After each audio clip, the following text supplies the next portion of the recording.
ladies and gentlemen, my colleagues and friends, you must have wondered, what does beyond the future mean? Let me attempt to explain this. It is a future beyond what you can predict. It is a future beyond what your foresight tells you. It is a future beyond what you think is achievable. It is a future beyond what you think you can imagine. It is a future beyond planning. A future shaped by your imagination, curiosity, creativity, and hard work. A future best described as limitless abundance. That's the future we are going to talk about today. In IvyCap,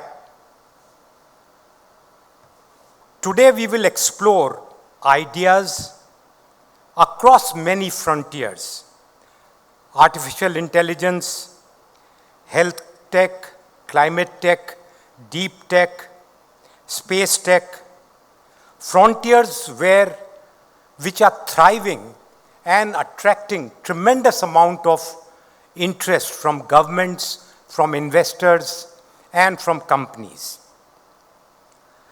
Frontiers where thinking beyond the future is not optional but essential. Across the globe, deep tech and emerging tech are being very, very heavily pursued by investors. They promise long-term innovation. They promise fundamental technologies. And they promise a future which is going to disrupt many, many industries. Just as an example, take AI drug discovery, promising to dramatically decrease the cost and accelerate the time by which very, very important and useful drugs are being discovered. Companies are pushing boundaries in self-driving vehicles and automotive drones, combining many technologies together in real world so that you can actually make a difference very, very quickly. Startups are working on fault-tolerant quantum systems which can make today's computing power really obsolete. So there are so many things going on in the world that will shape our future in the coming years to come. There is a fundamental belief that deep science and technology can help solve many humanity's problems. Climate change, climate challenges, to disease management, to mobility, convenience, most challenges are being addressed by deep tech and deep engineering. However, there is one problem they still have to solve, and that is Trump's tariffs on us. India today is also witnessing a wave of interest in deep technology from space tech startups like Dhruva Space to many AI, robotics, and climate tech companies. With the government supportive and the policies encouraging these companies, the ecosystem is growing exponentially, and it is estimated that by 2030, just 5 years from now, it will contribute to more than $350 billion to our GDP. In IvyCap 2, we are always striving to bet on long-term value and back entrepreneurs with deep conviction. We are also encouraged that our focus on deep-rooted innovation is paying off. Our model of patient capital, mentorship, and sectorial foresight continues to deliver sustainable returns. Examples are Adya, Dhruva Space, Yellow Skype, Morphing Machines, Pintel, BotSync, and others.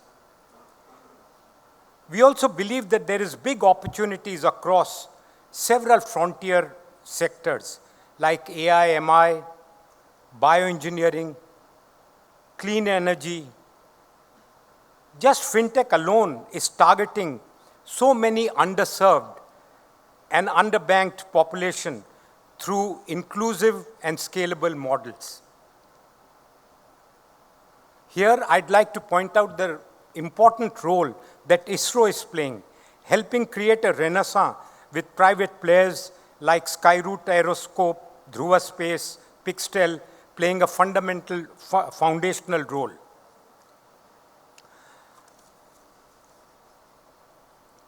I would be amiss if I did not mention and point out that there are some fundamental challenges too that technology and engineering is facing today. It requires years of R&D before commercialization. As a result, they find it tough to attract traditional venture capital. For private capital, exit opportunities are also limited. Also, at times, there is regulatory and policy ambiguity as humanity is charting unknown territory. However, they are being slowly but steadily overcome. There is growing pressure on patient, visionary capital. We at IvyCap aim to play a catalytic role in the near future. For a start,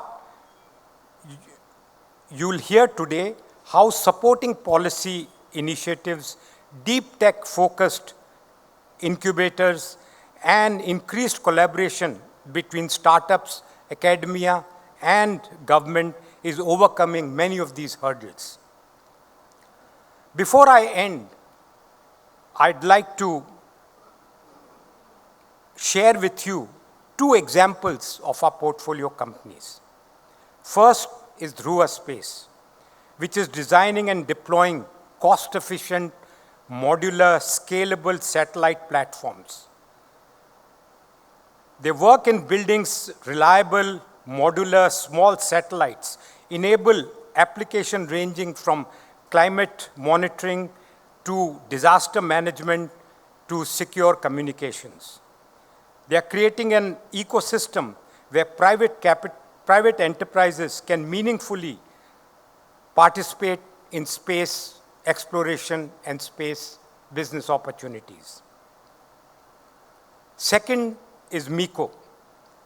That is revolutionizing how learning and entertainment can be reimagined in today's world. Miko is a consumer product, actually a robot, a toy robot. It is a companion that fosters creativity, curiosity, and empathy. This is a toy, a robot beyond the future, because it moves artificial intelligence out of the lab into your living room. It shapes emotional and intellectual growth of our next generation. Ladies and gentlemen, friends and colleagues, welcome to the world of companies like Dhruva Space and Miko. Welcome beyond the future. Thank you.